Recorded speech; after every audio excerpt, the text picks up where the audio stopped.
in this channel so that you can find some additional on-demand content that will be building from today's topic, 10 reasons employees underperform and how to turn them around. I'm Deb Calvert, the author of the bestseller, Discover Questions Get You Connected, and of the award-winning blogs Connect to Lead, Connect to Win, and Connect to Sell. Based on that sentence alone, you may have guessed that connections are very important to me, so I'd be honored if you'd connect with me on LinkedIn or Twitter or Google+. My handle, it's there on screen along with my email address. My company is People First Productivity Solutions. We build organizational strength by putting people first. I work as an executive coach, a meeting facilitator, a trainer, and consultant to help organizations improve their people practices and to get better business results. In the past, I've been a corporate HR director in a Fortune 500 company, and I've worked with many managers as well as many others in the HR, L&D, and OD professions since opening my company in 2006.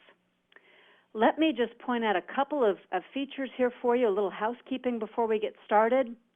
First, please be sure to notice the tab called Attachments, because I've included a ton of bonus resources for you there today. This presentation is packed. This is a really dense one with lots of great information.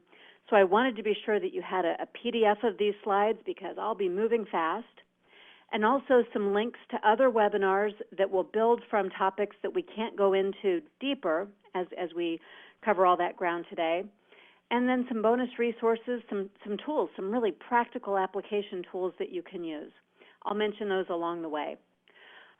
In that tabs area, you're also going to notice that you can post a question. I will answer every question. If I can't get to it during the presentation or at the end, I will respond to you personally via email so that all questions get answered. And then I might ask you to also rate this presentation because feedback to me helps me to improve future webinars here too. Let's see. Oh, you can also subscribe to this channel. And if you choose to subscribe, you'll get more content from me every month. Bright Talk makes it really easy to stay on top of what's new and what's relevant for you. So enough of all that commercial stuff. Let's get back to the business at hand. As we're considering our underperforming employees, let's assume that for you, firing them and hiring replacements it's not your first choice. That's not ideal. Right? Even when people leave on their own accord, and even when we're okay with the fact that they're leaving, that's still not ideal because, after all, it's time-consuming, expensive, and risky to roll the dice on someone new, not to mention all those challenges related to separating an employee from the organization. And we all know that employees leave, mentally at least, before they actually exit the company. So that's why this data that I have on screen now is germane to our conversation. This is from Gallup, and many of you may have seen this before. But what you're looking at here, these are the 4 most frequent reasons that employees give for leaving an organization. Now, I know, right, these are not the reasons they give you in their exit interviews, like, I found a better paying job. These are the reasons they give Gallup when researchers ask them what first caused you to go looking for another job. And as you can see, there's something that all 4 of these reasons have in common: the perception that the manager wasn't supportive in some way. So just tuck that thought away for a few moments. I want to come back to it later. It's very important as our setup here. For now, though, suffice it to say that there's a very broad perception out there of employees that managers aren't giving them what they need. But even so, when it comes to underperformers, something must be done. So consider this. In your company, for any given job, what's the average potential that an employee could produce in a given role?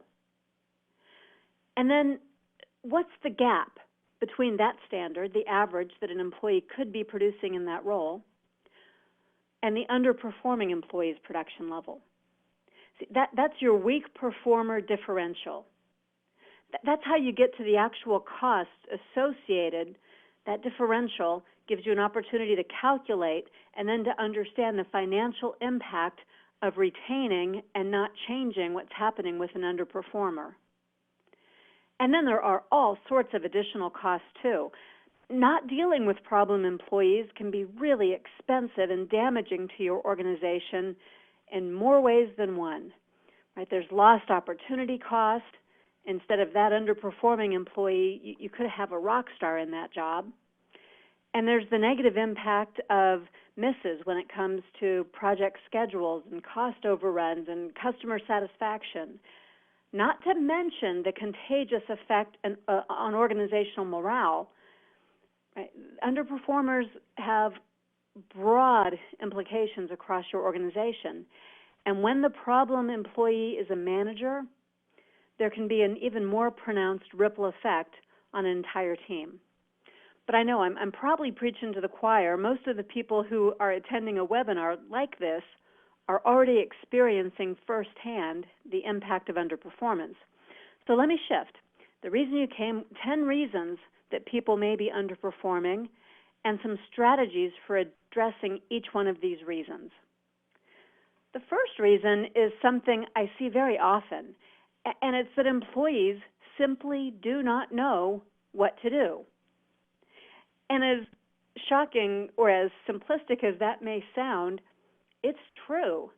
There are a lot of employees who don't know what to do. Sometimes they think they're doing it, and they think they're doing it right. Sometimes they think their way of doing it is better than your way of doing it, and you may want to pause on that one and have some conversation with them and just open up at least the possibility that maybe they're right. Chances are they're not, but at least take a look at that. But if we peel this back, the facets of not knowing what to do include setting very clear standards and expectations for what and how the work should be done, and then giving people context so they know what outcomes to aim for, and they'll know who else is impacted by their work. And that can help them to prioritize and create backup plans. Of course, it all starts with the good old job description.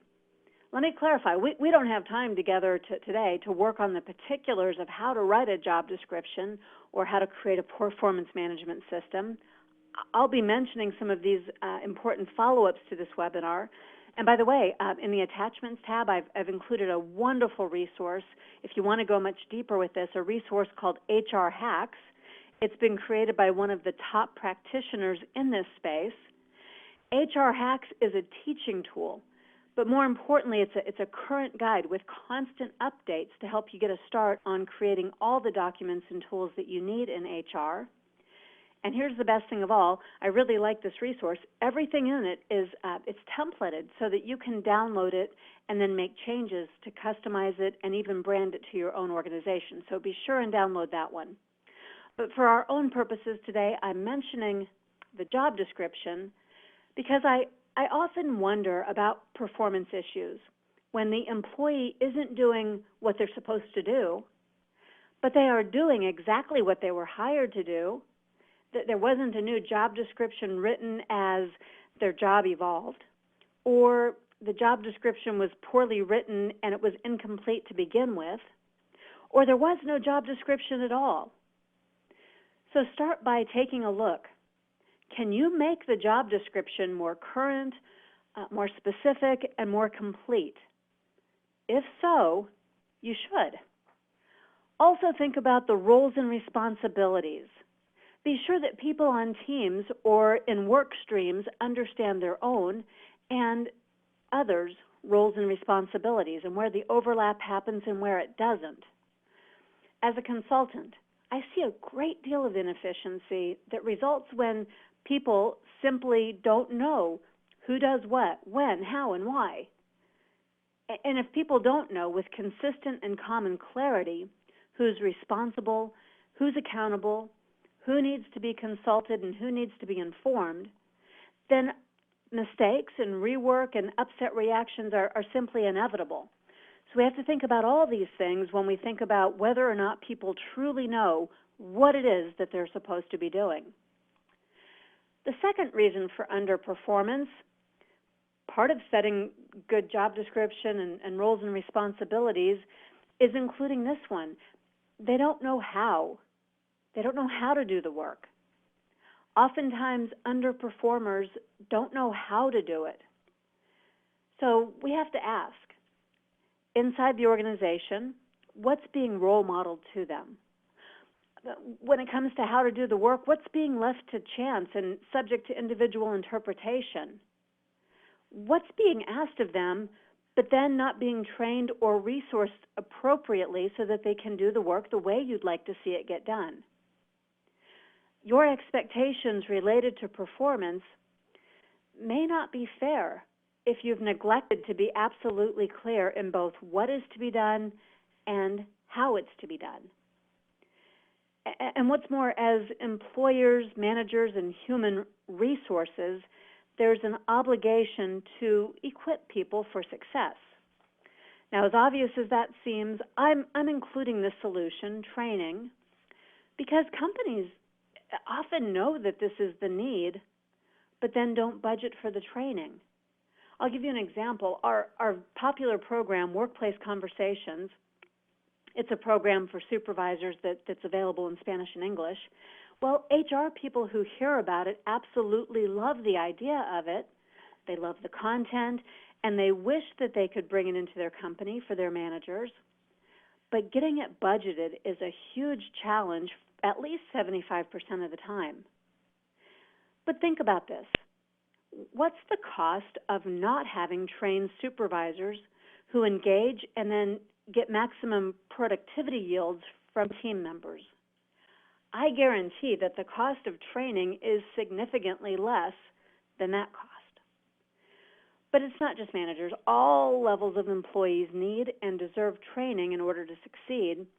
And training's not just a nice idea, and it's not just a presentation of material. Training, quality training that teaches people how to do their job and then gives them experience so that they can truly then do what you're asking them to do, all of that matters tremendously, as does coaching. Right?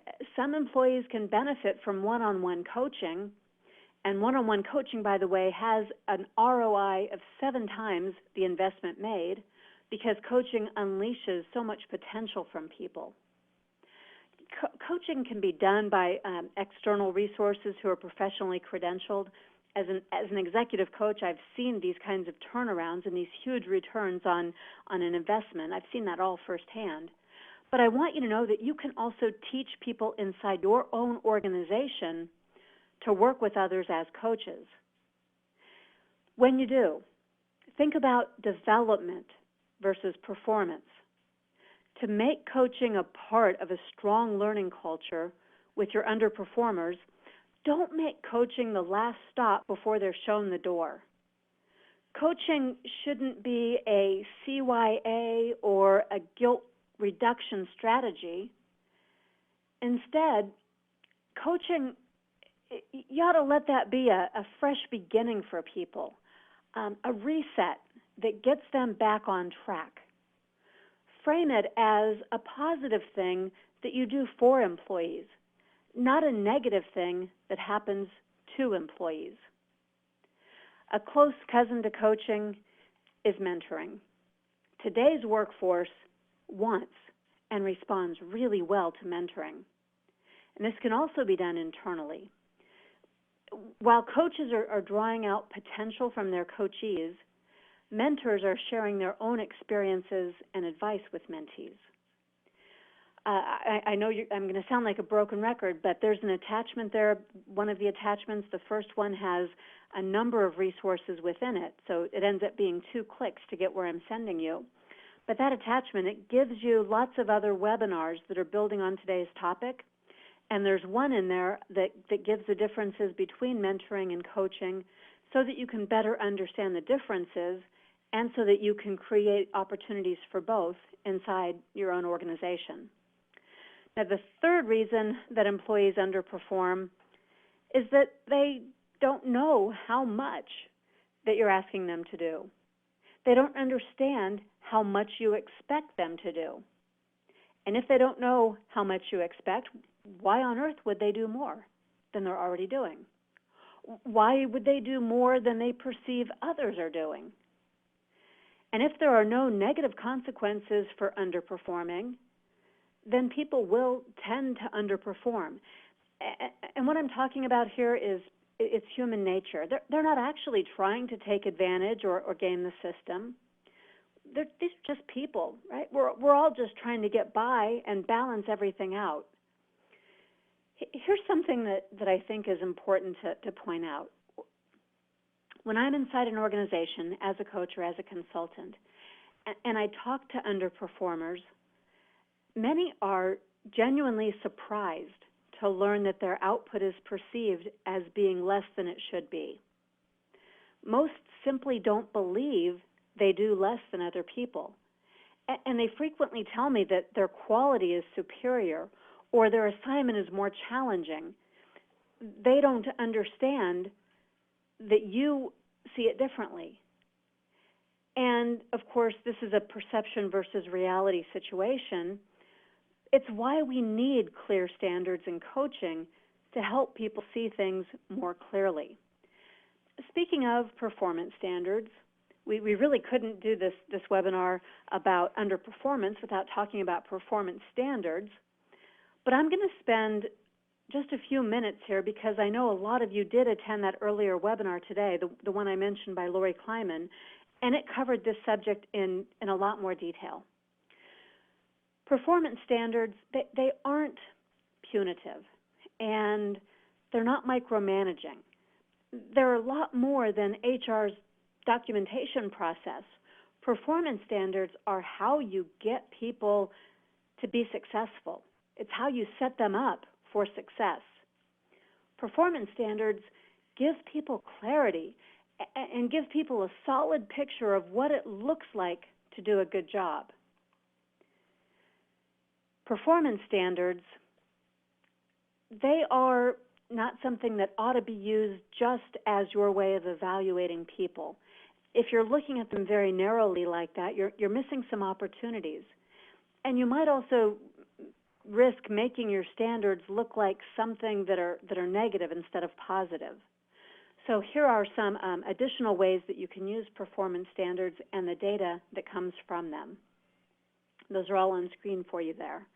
And as you're reading through that list, or if you've downloaded the PDF and you come back to this list later to use it with other folks in your organization, you'll notice that these benefits imply that managers should be talking openly and talking often about standards. And that is precisely what I'm intending, precisely what I'm recommending. Transparency and consistency are essential to give people the best chance of success. You might even wish to get employees directly involved in developing or refining your performance standards that are set for them.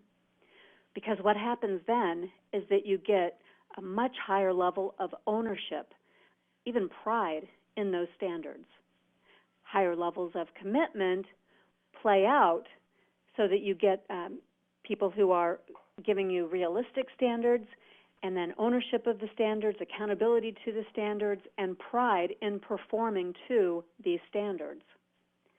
When the standards are discussed, hopefully at the time a job offer is made, and then routinely after that time too, here are some questions that should be consistently answered. If you have a playbook for a particular job, then answers to these questions should literally be written into the playbook. For your underperforming employees, you may be able to turn them around simply by answering these questions, having a dialogue that goes deep into an explanation about why you have the standards and the expectations that you do, and what those standards came from, the reasons why you have them, how you got to the numbers that you got to so it doesn't seem arbitrary, and how these standards align with other expectations and norms. Just knowing that type of information alone can be a eureka moment for an employee who's underperforming. When I coach people and we start to talk about this, it is not uncommon for them to say, oh, I get it. I never knew. I didn't understand. And with that understanding comes renewed commitment. When people see why you want them to do the work and how that work and those standards matter, it can change things. So that's at least worth a try. Now, before we cover the next 7 standards, I want to loop these first 3 together, the next 7 reasons, that is, about why people underperform and what you can do about it. I want to loop these first 3 together. What it is that they should be doing, you want them to know, and you want them to know how they should be doing it and how much of it they should be doing. You'll prevent future underperformance more often when you have those 3 elements all in place. And you can turn around some of your underperformers, too, with the best practices that we've already covered here at lightning speed. Now, I really do realize we're cramming a lot in here, and that's why I've given you that PDF. I want you to know that this webinar will also be available on demand, and you and others can come back to it just as often as you need to. So, number 4, let's not forget about deadlines and workflows and breaking the work up into manageable chunks with some interim check-ins for people. It's hard to perform when all you know is the big, hairy, audacious goal. So we can help people. For your underperformers, just see what happens when you get a bit more granular with them. One thing that you'll be happy to know will happen is that success breeds success. Is there a small win or an incremental step that you can affirm? Be careful, because you may have a tendency to be soured on the underperforming employee, and that will cause you to not want to do what I'm about to suggest. But if you can get past that, praise the behavior that you'd like to see more of, because praise is the best way to get somebody to replicate a behavior that's effective. And replication builds better habits, and better habits create stronger performance. So what can you do to begin affirming the things that do work? And then how can you help the employee that's underperforming to restructure his or her day and to get the workflow for them that's going to be more successful? Focusing on when to do the work can make a difference, a big difference in many kinds of jobs. Now, this one applies to a lot of job functions too, but it applies especially to new managers and to people who work in matrixed organizations and to people who work with cross-functional teams. Because in those 3 settings, knowing how to rely on others and how to let go of work can be absolutely critical to the success of an individual. But for some, that's going to be counterintuitive. For people who have been strong individual contributors in the past, they might need training and permission and protocols to be able to let go of work and to even think about handing off work or delegating work to others or accessing more resources than they have in the past. But their very success depends on it, so you'll want to be sure and equip them and give them some rationale for tapping in wisely and appropriately to other resources. Delegating is something that naturally comes up when you think about who else can be involved in the work. Let's be very clear, though, when it comes to delegating as a way to turn underperformers around, this is not about offloading work because that person can't do it. Delegating to develop others and to appropriately distribute the learning and the growth opportunities, that's what the conversation is really about. By the way, there's a webinar that I'll be doing a little bit later this year on this channel. You can register for it now. But that will help you to send the right people to a how-to webinar about how to let go, how to delegate for development.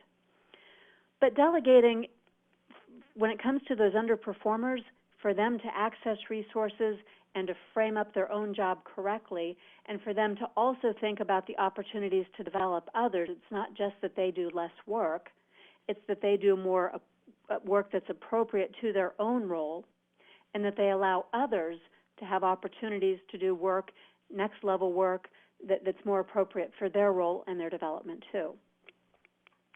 Now, it is also important that we talk about teams, because relying on others in a team setting can certainly help underperformers and everybody else on the team.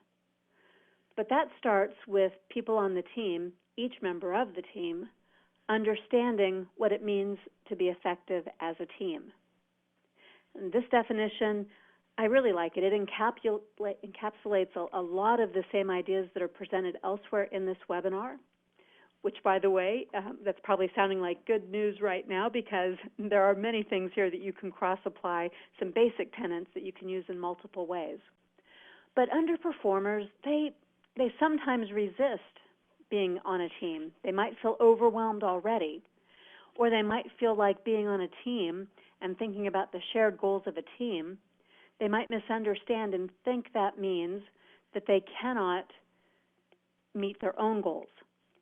But truly effective teams, as you see there in the definition, they are set up to accomplish the individual goals and the shared goals and objectives of the team. And there are ways to get after that underperformers might be missing entirely. So again, this is contextual, helping them to see the bigger picture. And seeing the bigger picture, that has everything to do with understanding why the work matters. I've touched on this just a little bit, and I think it's really important that we go deeper into it. Sometimes people underperform because they don't understand the purpose of doing an assigned task, or because they think something else is more important. So you can, as Simon Sinek teaches, you can start with why, to tap into emotional commitment, and to show individuals what's in it for me. As an individual, knowing why I should do something, and then understanding what it is that I should do and how to do it, that's a compelling proposition. It produces positive, intrinsic motivation. Here's what I mean by that. What I'm doing here is I'm mapping two things so that we can understand 4 different levels of motivation. The first is this positive or negative motivation, also known as carrot versus stick. You can light a fire underneath someone with negative motivation like fear or pressure. And if you have folks who are underperforming, you may have gotten to the point where this is what you're resorting to. You can also motivate someone in a positive way, for example, with bribes. Both have a limited impact, though, because both are external. And some people won't respond at all, and some will respond for a while, but not over the long term when it's external. And external, that's represented here as extrinsic. Extrinsic means from the outside. This would be someone else pushing for or requesting or driving the motivation. Intrinsic means from inside, where the individual is personally desiring something. Extrinsic does not have nearly as much staying power as intrinsic does when it comes to long-term motivation. But when you put these two pieces together, you end up with 4 scenarios: positive and extrinsically motivated, negative and extrinsically motivated, that's the carrot and stick I mentioned, or when it's intrinsic, that it's negative, like I have something pulling me in a different direction, so I'm not motivated from inside myself to do it, or positive, it's from inside me, I see the why, I see the personal benefits, and now me, all by myself, I want to do it for positive reasons. And that's the scenario up in the upper right-hand corner here. That's the one that is most often going to produce the best results. That box, intrinsic positive motivation, is a box that also produces the highest levels of performance. So what can you do to get your underperformers thinking differently about their work? What can you do to get those underperformers to a place where they want to do it, not because they have to and someone else is forcing it, but because internally they see some positive reasons why? Let's come back out here, outside of the individual and back to the organization. Sometimes there are things that we are doing accidentally or inadvertently that get in the way of people being positively and intrinsically motivated. So we have to look inside the organization at managers, at environment, at corporate culture, at resource allocation. We have to look at some of those factors that could be causing low motivation levels. And you don't want those low motivation levels that are happening as a result of work we're doing. We don't want those to penalize people for their performance when, in fact, we bear some of that responsibility. So we need to increase our opportunities for people to be intrinsically motivated. If you want the people in your organization to be motivated intrinsically, motivated in a way that can be sustained, motivated in a way that will increase their performance level, then this is what you need to offer to them, that the environment and the opportunities that set up positive intrinsic motivation. You may want to rate your workplace, rate your team, rate yourself as a manager. How many of these factors that are on screen right now, how many of these are in place for your team? And if they're not in place, focusing on a single individual underperformer isn't going to fix the bigger problem. You might handle that one individual, but you can expect more of the same in the future, more individual underperformers, because your environment is not setting them up to be successful and not creating an opportunity for them to access their own intrinsic positive motivation. Now, part of all of this is our seventh reason that people underperform, and that's that they lack the resources. I'm talking about the kinds of resources that they need, that without them, it presents an obstacle that limits their performance. And that can be a reality, but it can also be a perception. Whatever it is, don't let it be an excuse. Right? You want to investigate, see if this is real or if it's a false perception or a stale, outdated perception. Look into it and think about what needs to be done to either fix it, turn it around and give them the resources, or to coach them through it so that they see that they actually do have the resources, and if applied appropriately, this resource is going to help them or be sufficient for them to do the work you're asking them to do. When it comes to perceptions about resources, the biggest one is, of course, the resource of their own time. And that time resource is actually probably based in some truth. But time itself, it's not that people don't have enough time or that they have too much work to do in the time they have on the job. Sometimes it's just about how their own time is being budgeted. And one of the biggest encroachments, one of the things that gets in their way as a culprit of their time issue is often this myth of multitasking. People think that they have to do it all, and they have to do it all right now. And so they do a little of this, and then they bounce over and do a little of that, and they're constantly distracting themselves as they bounce between different work and different priorities. Multitasking really doesn't work. And I know we talk about it as if it's a positive attribute for people to have, but research does not bear this out. So we need to teach people that it's okay to focus, and then we need to allow them to focus and not to be expecting them to answer emails 5 minutes after they receive them. By the way, there's a webinar on this channel. It's actually more for salespeople, but it has some relevant research that you might find to be of interest about why multitasking doesn't really work and why that's a myth. So take a look at that one if this is an issue for your folks. Now, I'm coming alongside something we've talked about just a little bit. The eighth reason people underperform is that they lack the skill.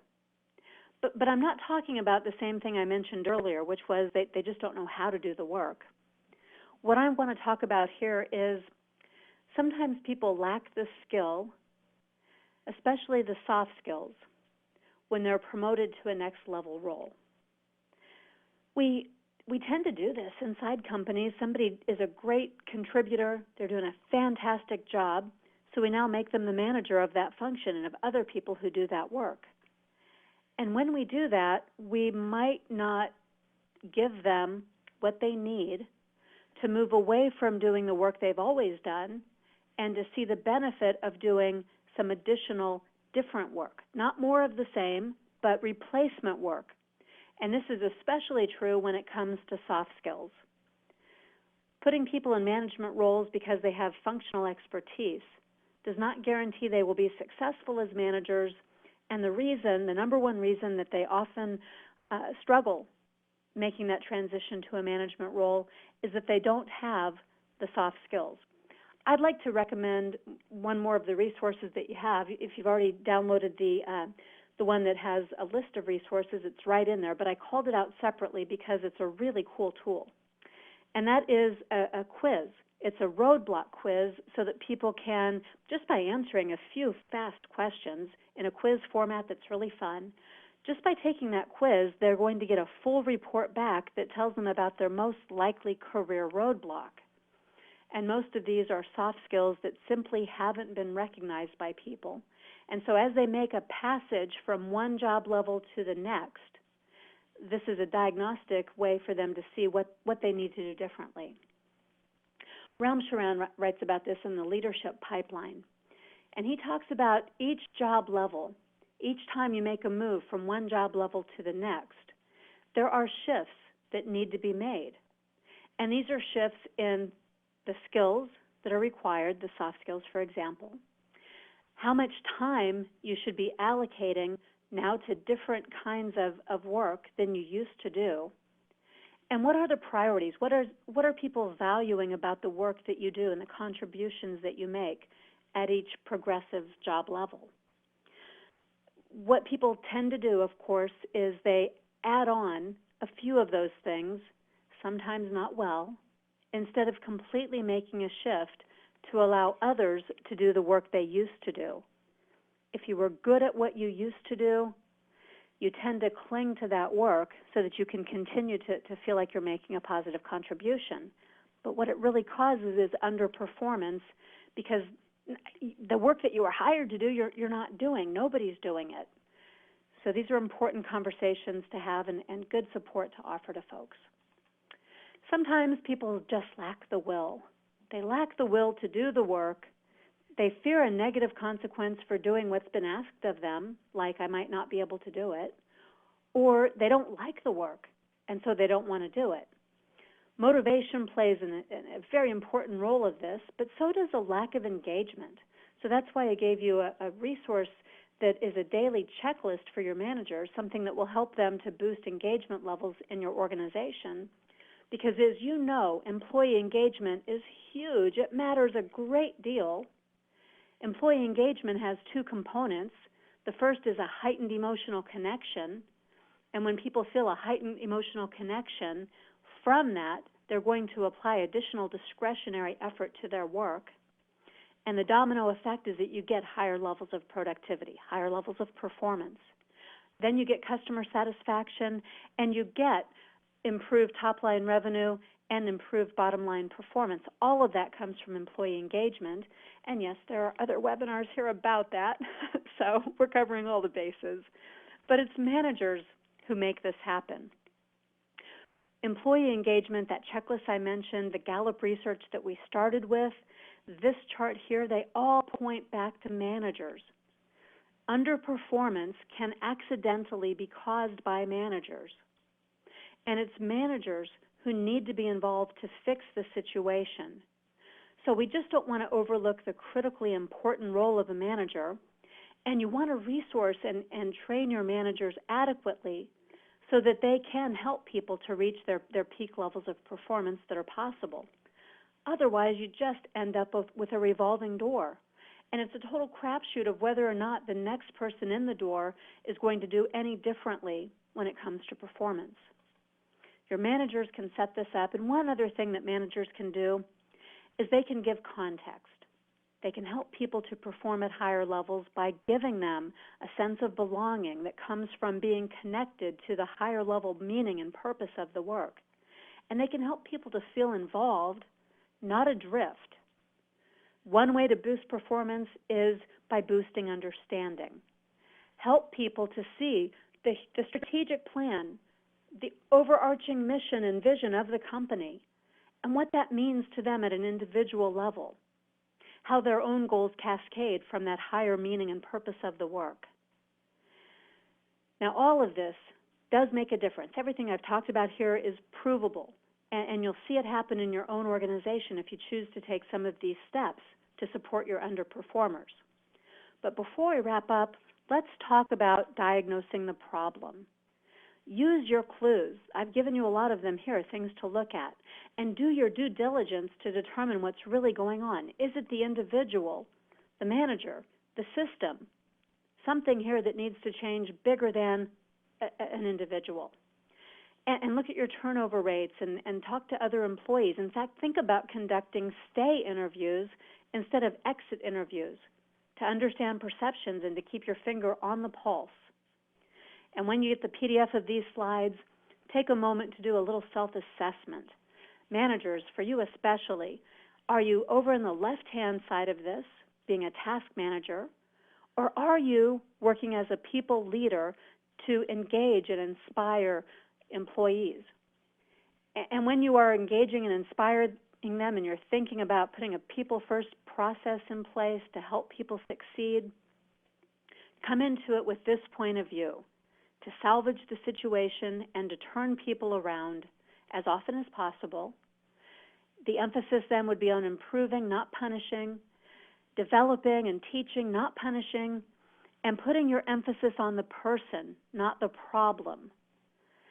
And with all of that in place, then, especially from an HR perspective, then you want to begin to think about whether or not you want to continue investing in that employee.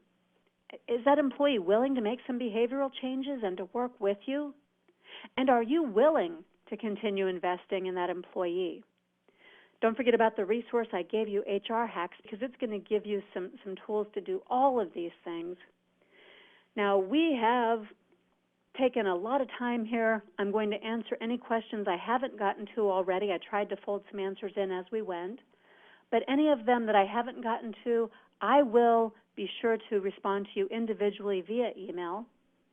You've got lots of downloads and resources available to you. Don't forget to give me a little review and feedback. And going forward, let's be sure that you give me a review, that you share this webinar with others who can benefit from it, and that we connect on LinkedIn, on Twitter, on Google+, in person, via phone, whatever's going to make sense for you. I want to be sure that you are able to go out and do what you came to do, which is to help your underperforming employees turn themselves around, because you've done everything you can to create the culture and the environment where they can be successful. Thank you very much for being here with me today.